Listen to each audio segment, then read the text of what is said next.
Hi there and welcome back to my channel. This is Sean, the Honest Book Reviewer, with another book review.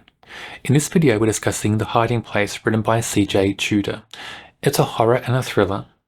As a type of horror, we don't have all the answers. You don't kind of know all the secrets behind the force in the story, the sinister force that's doing things. And sometimes horrors work best like that, when the reader's wondering how and why. The reader's trying to piece things together from little snippets in the story. And you'll finish the book and you're still wondering. You don't know all the answers, but you have to think about it. It engages the reader, engage me in the story. And I think some horrors work best like that. Some horrors work better with all the secrets coming to light, but this horror works so well because those secrets were hidden. We learn certain things, we assume certain things because of what we see. We don't have the full picture. Protagonist Joe is going back to his childhood village of Arnhill. He doesn't want to go back there at all. Things happen in his past that were terrible. He doesn't want to relive them, doesn't want to remember them. But he's going back because it seems like certain things are happening again. In fact, he gets an email from somebody, mysterious email, doesn't know who. But the email says something like, I know what happened to your sister, it's happening again. So he decides to go back. And he lies his way into a job as a teacher. He's a teacher by profession, but he left his previous school under a dark cloud. But he lies to get a job in a school in this village. And he moves into a house that has a sinister history, a very recent sinister history.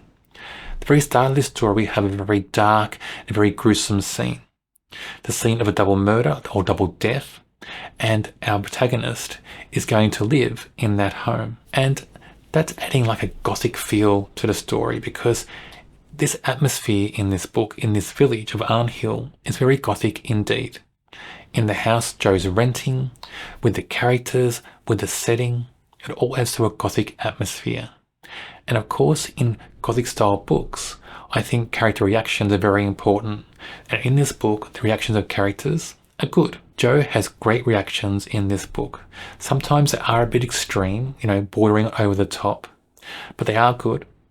In certain ways with Joe, we get a noir feel as well, because he is a character that makes bad decisions. Decisions that are self-destructive. Despite knowing what good decisions should be, he makes bad ones. And he's aware of it, fully aware, but he still does it. In my view, that's like a classic noir thing.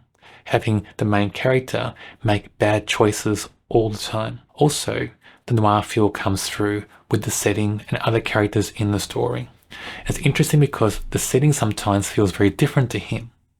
The setting, there's certain things in the setting that feel a bit calm at times, not all the time, but at certain times. Also consistent. Then we have this whirlwind kind of character of Joe swooping into this small village where he once grew up. But he's a stranger now, and it feels very different to that setting all of a sudden. That's also a thing I think noir has, is the setting and the main character, they don't coexist very well in a story. So even though this book is a horror, and it is quite a good horror, it's also got layers about, town life, village life. Joe comes back, of course, and there are people in the town he knew that don't want him there. Some were his friends when they were teenagers, they're not friends now. They're basically combatants. And that adds layers in the story. Layers of tension, layers of suspense, all different things. Drama plays out in the book as well. All different layers play out in this book very well against the horror. And I like that. We get more about Joe as a character from those things. We see how determined he is. He's really dogged. He's stubborn. He digs his heels in. He's not going anywhere. Despite, many people in the town almost forcing the issue. And they're hurting him. There's scenes where they're hurting him to get him to leave, but he won't go. He's determined to stay and find out what happened to his sister. He wants to find out the truth. And he's willing to sacrifice his health, his safety, even his sanity to do that. The horror in this story feels understated. It's there, of course. It's there all through the book, but it feels understated. But even though it feels understated in certain ways, it stands out and it's strong because of character reactions and atmosphere in the town and just build up in the story. There's certain tensions in the story with characters that build up that horror element as well. We get little scenes about remembering certain things in history. And so those scenes play out. Even though they are a bit subtle in certain ways, understated, they feel more powerful because of character reactions. And also, just about age of characters as well. There are certain things that Joe remembers when he was a teenager that happened. Because they were so young, and he sees it through fresh eyes as an adult, he remembers it. It feels a bit more powerful. They're not full-on horror scenes. They're not gory. They're not full-on blood and guts detail. They are a bit understated and subtle. They are powerful because of the fact that they have great reactions, and also because we don't understand everything about what's going on. The sinister forces are there. They're doing things. We understand some of it, not all of it. And those questions, those hidden questions that we don't know the answers to, they're the things that drive the horror a lot in this book. They're the things that hooked me in as a reader. I wanted to learn more. I was hoping to learn more. Then when I got to the end of the story, I was glad I didn't learn everything, because it just makes me think about it more. I wonder about it. What was going on? Could it be this? Could it be that? And I think it gets people thinking and talking about books like this. And I like when that happens. In this video, I'm deliberately not giving away all the details about the horror in this story. I think in this book, it's better reading it, not knowing. Reading it and having a fresh view, it worked for me in this story. It made everything stronger. Arnhill as a setting is good. It's not a village I'd want to visit at all, but in this book, I'm happy to read about it. And characters in this village, happy to read about them as well. Some of them are good, some are just awful, some you're not sure about, and I like that in this book. There's doubt about certain characters in this story. That doubt makes them stand out more. And that doubt makes you wonder, are they working against the protagonist? Are they really befriending him? What's going on? Are they part of this horror going on in the story? All that plays out well in this book. It is a book that has many questions that need answering. Some of those questions are answered, some aren't. But it is a book that will hook you, engage you. I found it gets under your skin. I found when I started this book, the very first scene is very strong. Then after that, it starts to level off a little bit when we introduce the characters. Then it starts to get under your skin again, hooks you in. So it didn't keep my engagement to the same level all through the book.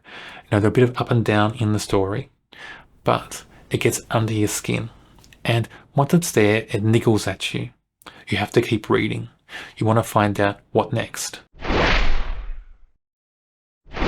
Joe is a great protagonist for a story like this. His personality just suits the story. I liked his dogged determination to get to the truth. I like how stubborn he is. I like how vibrant he is. He stands out a lot. If there's one negative about him, it's sometimes it's too extreme. I think sometimes it could have been downplayed a little bit. That's just a small negative in the story, but still does not detract from his character. He's still a great character, a great protagonist. And as a reader, I was hooked in with his character very much. Gloria is a debt collector in this story, so one layer in this book is our protagonist Joe is in debt to a loan shark, and Gloria is like the enforcer, come to collect the money. I like her as a character. She's quirky, suits the book though, suits the whole tone and feel of the story, and I like her character very much. Even though she's been almost like a soft villain in the story, she's got great personality, she's witty, she's even charming in a way. And I liked interactions between Joe and Gloria. They had kind of great chemistry in the story. They felt more like they're friends rather than this enforcer trying to shake money out of Joe. So I like that whole setup in the book.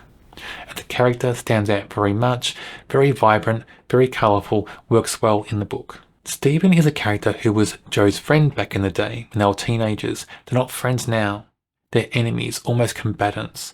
And Stephen wants Joe out of town. Stephen feels like he will do anything to get Joe out of town as well. I don't know the full reason behind the antagonism. I don't know if we get that fully explored in the story or explained. It just seems to be there. Something in their history caused that. And I don't know if their history was strong enough to have this hatred in their adult years. So for me, in the character, wasn't fully explored to the extent it should have been, but Stephen still is a good character because he's that character, that villain character in the story, not directly linked to the horror, but adds more layers to this book. I think this book needed that. The many layers in this story makes this book what it is, because despite being a horror, the horror is subtle, is understated. Those extra layers just add to the tension, to the atmosphere of this story. Adds more grey and more darkness, kind of more shadowy things going on in the book. So I enjoyed that, and this character adds that a lot. I did like this book. I like the horror elements. I like the many layers in this story. The characters suit the setting in this book very well. The characters are written very well. There's great movement in the story, great interactions. Everything in this book makes sense and is done very well. I rate this a 4 out of 5. CJ Tudor just knows how to write this type of horror. The type of horror that's not like a full-on horror.